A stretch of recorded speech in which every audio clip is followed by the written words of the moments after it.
What's up, guys? Back with another video. Today we are in actually my brother's wife's 2021 GLC300. So gonna talk a little bit about this car. Figured I would do a review on it.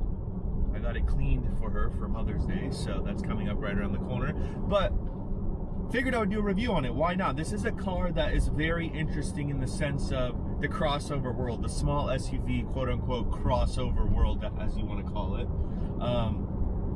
Yeah, so, you know, when you kind of look at cars in this price range now with, you know, the $40,000, $50,000, $60,000 price range. Actually, let's just keep it in the $40,000 to $50,000 price range, because you can get one of these now in 2021 used with 5 to 10 to upwards of 15,000 miles, from anywhere from 36,000 up to 45,000, depending how it's configured with AMG packages, executive packages, etc.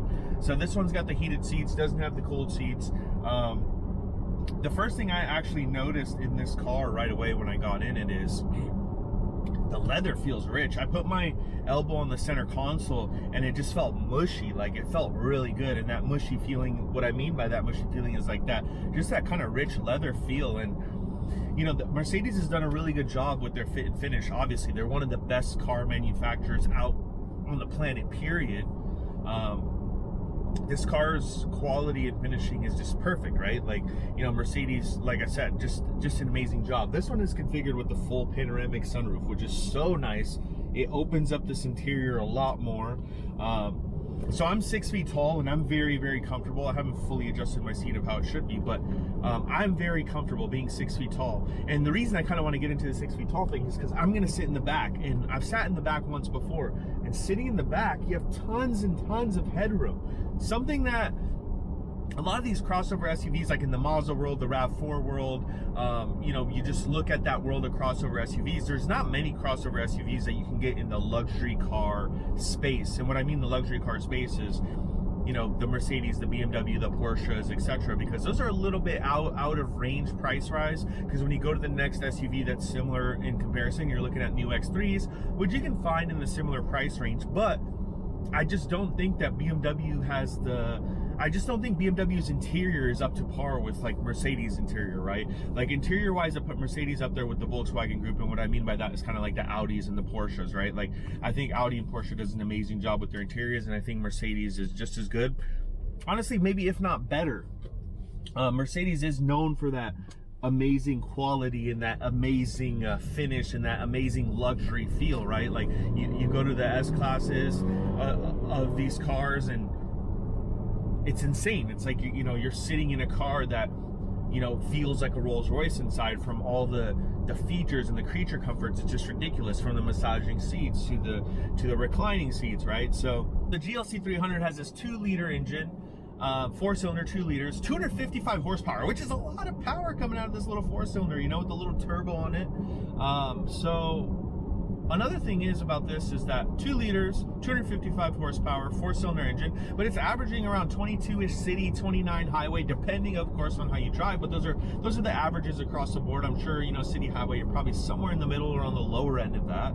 So that's something to note too, right? So, you know, you have that little bit of performance as well, but you still don't sacrifice a crazy price tag. And, you know, like I mentioned, you know, this review is kind of for the average buyer. So if you're an average buyer, you know, this is going to be more than plenty of car for you that you're probably used to, from a power wise and a driving experience wise and a nimbleness where you could still have fun with it, right? So, you know, that's just some things to note when driving it, you know, that I noticed, right? And you still have those modes where you can change, and I mentioned the paddle shifter, so you really have that kind of engagement, sporty feel with the car. So yeah, you know, those are my first initial driving impressions of this thing, which have been great overall. You know, I just wish that, well, I can't really say I wish anything. I wish this was done different, etc., because I am talking about, you know, the price range of this vehicle here. And like, obviously you can add more options. This is more of the base model, so you can add more options in AMG packages and eventually go up to the GLC63, right? AMG, which now you're almost at $100,000. So like, you know, it's very configurable in the sense of, you know, you can add what you want, especially when you're buying it new. Executive packages, sport packages, AMG styling packages, right? So Mercedes has a ton of packages that you can choose from. I think they did an amazing job with this car in the crossover SUV space. And to see some of these new cars priced at ridiculous amounts, right? Like seeing a Toyota Camry nowadays seeing a Toyota Camry nowadays online for $10,000 over MSRP, some RAV4s for almost $10,000 over MSRP. Like, what are these dealers smoking right now, right? Like, the market is definitely coming down with all the interest rates that are going up, but when you're looking at what you can get for bang for the buck wise, quote unquote, right? Bang for the buck wise, what you can actually get. And when you look at what you can actually get, you can afford a lot more car in this kind of range when you're looking for this normal kind of crossover SUV type of car where it has the room, it has the Mercedes name attached to it, but it's also very comfortable, right? It's also very, very comfortable, but it's luxury, it's a little sporty, right? It gives you kind of all the things that you're looking for in a car, if this is kind of the idea that you have in your head for what a car should be, because, you know, you could throw your, let's say you have a dog or a pet, you could throw them in the back, there's tons of room, right? So there's a lot going on here that you get for this price range, and it's something that is maybe being overlooked by this new car market that's being so hyped up with some of these new cars that are coming out. And quite frankly, some of these new cars that are coming out, the price isn't even justifiable, right? Like, who wants to pay $10,000 over MSRP for a Toyota Camry? Who wants to pay these ridiculous prices that just don't make any sense, really, right? So, you know, this video is obviously about this car and this review, but, you know, I just want to call out the market itself. And I think it's very important to call that out, because if you're somebody that's looking for a car that's in the market, that's watching this review, particularly maybe it's a crossover SUV, maybe it's something like this, right? These are all things to consider, because when you're paying $5,000-$10,000 over for a car and that market decides to turn left in the next 6 months to a year, you know, you're going to have a lot of issues, you know, if you decide to trade that car in or get rid of it, or understand that you're going to be paying it off for a longer amount of time also, because that is attached to the loan if you decide to finance it.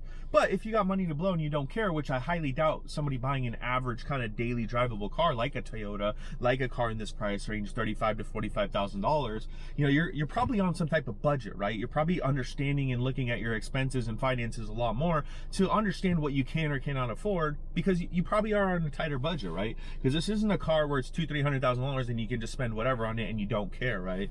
So those are all kind of things to consider, and this is being one of those things where finding something like this SUV for the 35 to 40 grand price range and up to 45, depending on how it's configured, like I mentioned earlier, is a lot better bet than driving a Toyota Camry that's new for almost $50,000, or a RAV4 for almost $50,000, right? Because that's kind of what this segment kind of compares to, in the sense of Mercedes has priced this SUV so well, especially now that it's gone through the secondhand market and it's already taken some of that depreciation hit initially from it being new to being used. Mercedes has, it's ironic because Mercedes has priced this car well for the average buyer, right? In the sense of, you know, when you're looking at cars that are in the maybe in the electric space, now you got Audi e-trons and the Model 3s and the Model Ys, which are still priced fairly high in the $50,000 range. So, you know, if you don't want to go electric, you want a car where you can actually road trip it, right? Where you can actually do things with the car, not having to worry about a charging station every 200 miles, which is super annoying, by the way. This is one of those cars. So what we'll do is we'll go for a nice walk around, and just drove to this nice little scenic little park. I haven't been to this place in a while now that I'm up chilling in the Northwest, but anyways, we'll go for a walk around in the car. We'll talk a little bit about the features, and yeah. So the 21 GLC300, first and foremost, updated the headlights, right? When you turn on the turn signals, this illuminates and this illuminates as well. Yeah, this is super nice. This is a very, very nice SUV. Like I said, if you're an entry-level buyer for one of these, if you're actually looking at, you know, purchasing one in that price range, the GLC300, it's amazing. And also, you know, I should have mentioned it a little bit more when I was driving, the 4MATIC, right? It's all-wheel drive, especially being up here in the beautiful, crazy, snowy sometimes weather in the Pacific Northwest. I mean, you have those winter months where, you know, you can get 5, 6, 7, 8 inches of snow. So this is kind of what I was talking about too right here, right? So this is kind of what I was talking about right here too. So, you know, sitting in here being 6 feet tall, this is ridiculous. I haven't been in a crossover SUV ever that allows me to sit comfortably, and I never adjusted this front seat out at all. Now you can tell I put my seat very far back being tall, but you know, I could have scooted it a lot more forward too and had plenty of room back there. So this, no adjustment to the back seat, or excuse me, no adjustment to the front seat, and I'm sitting here in the back with tons of room. And then you have the amazing panoramic roof. Yeah, this this is a very good crossover SUV for somebody that wants, you know, something that is entry level that still has a luxury brand name attached to it and is gonna be reliable, right? You know, my brother's wife has had this car, I think, 2 years, 0 issues, as far as I know. I'll check the mileage in a second, see how many miles they put on it, but you know, overall, I think this thing new was like close to 50,000. I couldn't find that window sticker, so I was trying to do some engagements online, so kind of right in that $50,000 to $53,000 range, I believe. So I'll try to get the exact number when I edit the video, maybe post it up here. Also, one of the other things, these come with like 6 different configurable options for the wheels. So Mercedes has done a good job with the wheels as well. Let's pop the back here. There's some stuff in the trunk. Nice cover here, tons of room, tons and tons of room. You can store whatever you want. These seats fold flat. You don't have to worry about storage space at all. Like, you could run to Home Depot and throw some of your stuff there, in terms of, like, you know, if you got some bigger stuff, you can put that seat down and not have to worry about that at all. Automatic close. All right, let's talk a little bit about the interior now. So we'll get inside here and we'll talk a little bit about this interior, right? So I love this dash, you know. I'm gonna turn the car off. It's like this, almost like this digital / analog type of dash. I thought it's really cool. So it's something very different. Simple screen here, very easy going, very, very easy to use. You have your cup holders down here with your charger that connects your Apple CarPlay. You have your nice center console there. You have your glove box there. Like I said, Mercedes done an amazing job with their fit and finish. The buttons are really nice. You have your heated seat on this one here. No cooled seat for this one. No Burmeister sound either, but do you really need that? I mean, the new sound systems these days sound amazing regardless of the Burmeister sound or not. And I think this sounds just perfectly fine for what you're going to use it for. Nice buttons here. They're like this aluminum, almost metal style finish. I kind of wish they would have done that here as well instead of this plasticky finish. A lot of people don't know this either. Tesla's actually use Mercedes turn signals and some of their Mercedes door like window switches and turn signals and the drive and reverse buttons, or excuse me, drive and reverse sticks here. Not a lot of people know that, so it's something to note. It takes some time to get used to with the touch of the electronic system, right? So you touch it, you can move it around like this. Takes some getting used to, but once you're used to it. So with that said, I think this is a great car for anybody in that price range of looking for, you know, that $35,000 to $45,000 price range, which I think is, you know, about the average buyer, right? You have the $15,000 to $20,000 cars too, but, you know, just kind of your average buyer here, right? So hope you guys enjoyed the review. Did it short, did it sweet. Just got the car clean. Didn't want to spend too much crazy time, but I just wanted to take it for a drive, you know, show people what I think of this, driving so many different types of car and different types of cars and different types of price brackets as well. So anyways, hope you liked the video. Like, comment, subscribe. And yeah, I'm gonna post a really cool video this weekend, or early next week actually.